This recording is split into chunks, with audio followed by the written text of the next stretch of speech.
যখন কোরআন হাদিসে পড়ি গীবত করলে জাহান্নাম, অহংকার করলে জাহান্নাম, হিংসা করলে জাহান্নাম, আমার সঙ্গে সঙ্গে মনে হয় আমার বিশ্ববিদ্যালয়ের অমুক স্যার ও আগে জাহান্নামে যাবে, ও খুব গীবত করে।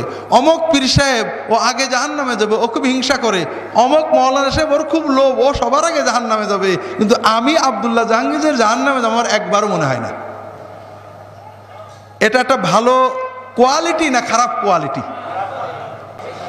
এটা হলো ইমানের ক্যান্সার। মুমিন অন্যের গুনার চিন্তা করবে না, অন্যের গুনার চিন্তা করেছেন তো মরেছেন।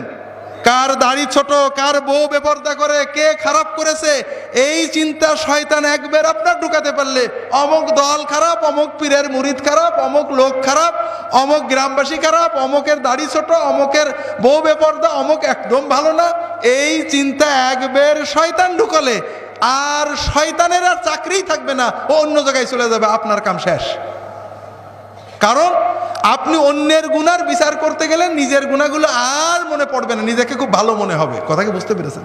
তাহলে তওবাও নসিব হবে না, আর আপনার অহংকার, গীবত আর আত্মগরিমার কারণে সব ধ্বংস হয়ে যাবে।